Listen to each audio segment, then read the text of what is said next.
What drives a man to be great? Is it exceptional dedication to the task he desires to achieve? Some transcendental action that single-handedly picks individuals to be superior to those around them? What if it was neither? What if by some unsystematic movement, a man can accomplish things that would shake the foundation of the society he was born into? He could take the privation, the deprivation, the destitution, the adversity, the sorrow, add them to his personality and character, change the world, unchain the ones that are chained, but still be depressed. That is Abraham Lincoln.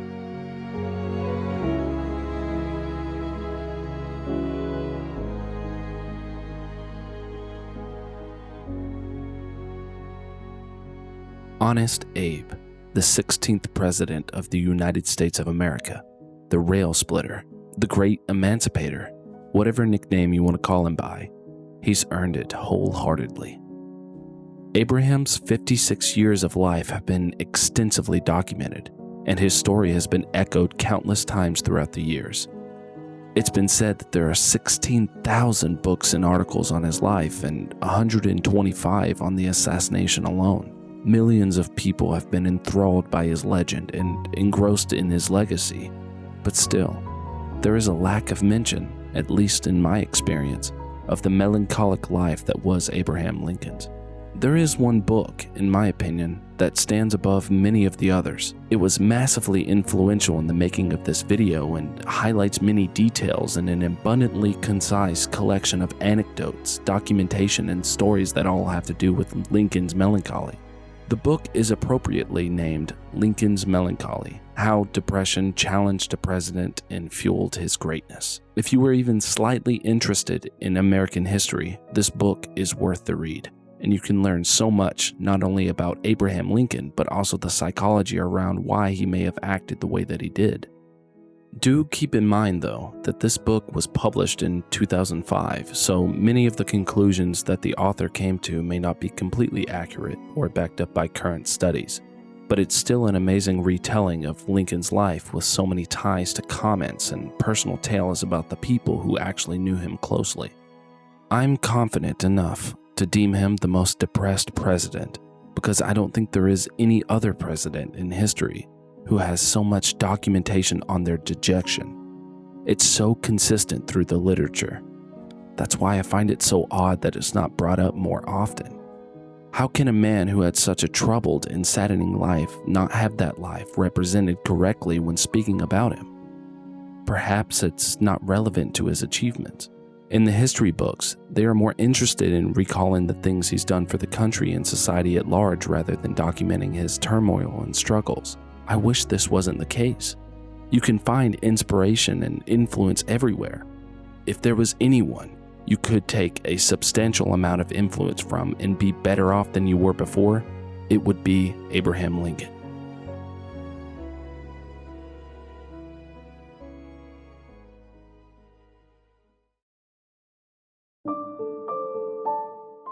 On February 12th of 1809, Abraham Lincoln was born in Hodgenville, Kentucky. Not much is known from his very early years, but what we do know is that he was born into a severely poor family in a one-room log cabin. He had a sister, Sarah, and a younger brother named Thomas. Thomas would not survive infancy and died likely due to an illness or disease. This, unfortunately, was common back in the 1800s. It was just a commonality that people had to come to terms with. Lincoln's education was extremely limited. Because of the poverty and his need to work with his family, he stated that the aggregate of all his schooling did not amount to 1 year. About 99% of his education came from his desire to learn, and he mostly educated himself by borrowing books and newspapers. This was frowned upon by his father. Similarly to how parents nowadays complain about their kids playing on their phones, if you were a kid back in those days that wanted to read or write, generally your parents saw you as a lazy child that just wanted to get out of work, and Abraham was heavily punished by his father for this. His stepmother said Abe read all the books he could lay his hands on, and when he came across a passage that struck him, he would write it down. Then he would rewrite it, look at it, and repeat it. When he was around 9 years old, his biological mother contracted an illness that would later be known as milk sick, which by that time, they had not identified the connection between the cattle that were allowed to run freely in the woods. The way it was contracted was from consuming the milk or meat from cows who had fed on the white snake root plant, which contains the poison trimetol. According to people back then, no announcement strikes the members of a Western community with so much dread as the report of a case. His mother died a week later. By this point, Lincoln had lost his mother, his aunt, and his uncle. A year afterward, he faced the long absence of his father, who returned to Kentucky to marry another bride. For 2 to 6 months, Abraham's father left him and his sister alone with their 20-year-old cousin, Dennis Hanks. When his father eventually came back, both of them were extremely dirty and poorly clothed. Lincoln later said that this point in his life was sad, if not pitiful. Jumping forward in time, Lincoln worked as a store clerk in 1831, became a captain in the Illinois militia during the Black Hawk War, and was elected to the Illinois state legislature as a member of the Whig Party 2 years later. By this time, Lincoln was an extremely liked person. Nearly everyone that came in contact with him was instantly drawn to his charm and cheerful nature. He didn't seem to be depressed in his late teens or early 20s. Either no one noticed it or he wasn't experiencing any sort of melancholy at the time. Personally, I assume it would be the former because there is one aspect to his family I've yet to mention. Abraham was not the only one out of his family that dealt with prolonged battles of sadness. Nearly all descriptions of his mother described her as melancholic. Lincoln himself described her as intellectual, sensitive, and somewhat sad. His father, too, dealt with similar afflictions of sadness. He was a social man with a talent for jokes and stories, but he too had a somber streak. One of their neighbors in Kentucky said he often got the blues and had some strange sort of spells, and wanted to be alone all he could when he had them. It's said that during these spells, he would spend as much as half a day alone in the field or woods. This stuck out to people, enough to make them wonder if he was losing his mind. And it wasn't just his parents either. His great uncle once told a court of law that he had a deranged mind. Abraham's uncle, Mordecai Lincoln, had noticeable mood swings, but it should be noted that these mood swings were probably exacerbated by his heavy drinking, and most of Mordecai's family were thick with mental disease.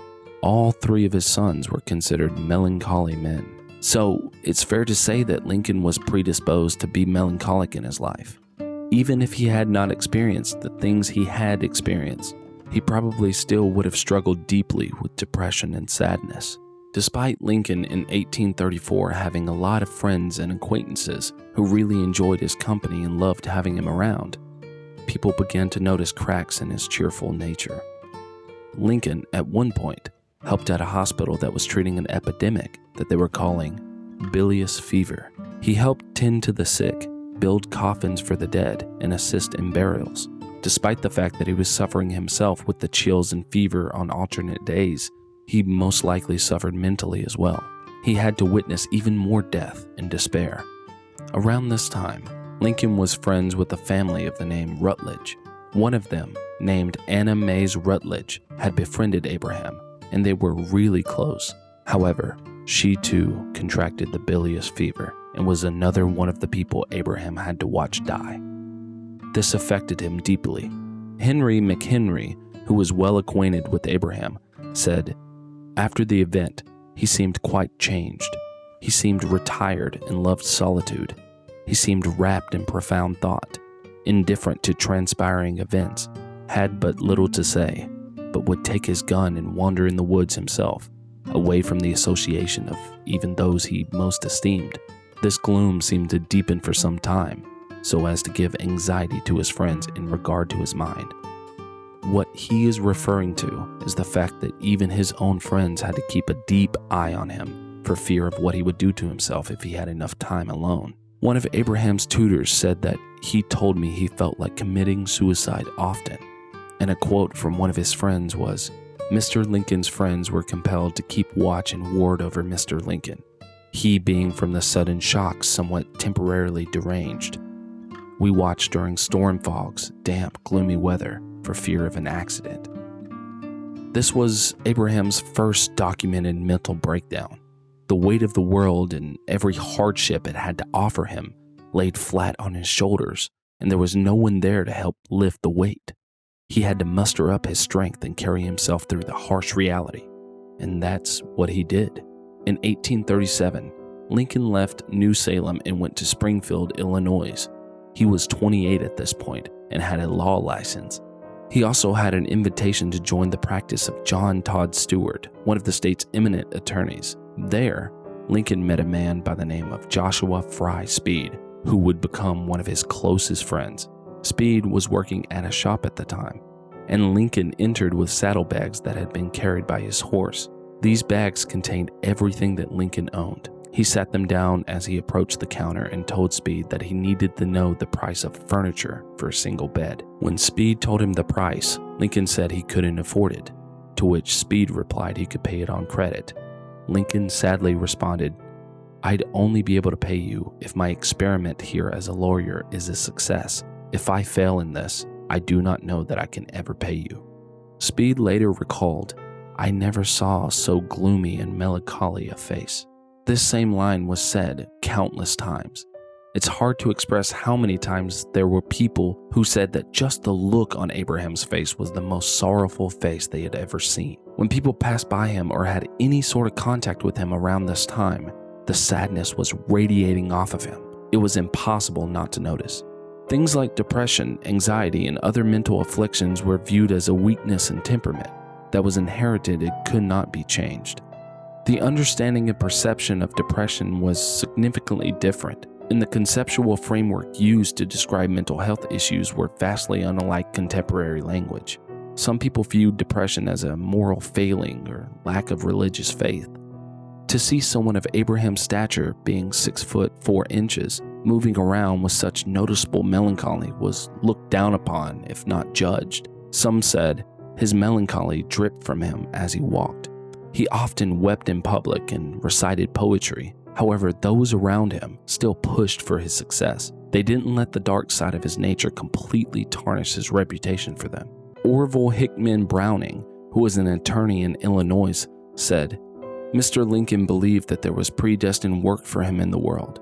Even in his early days, he had a strong conviction that he was born for better things than seemed likely or even possible. While I think he was a man of very strong ambition, I think it had its origin in the sentiment that he was destined for something nobler than he was for the time engaged in.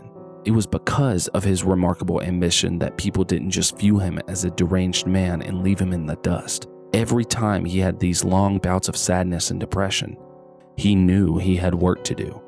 He wanted to make the world a better place and would not stop until it was.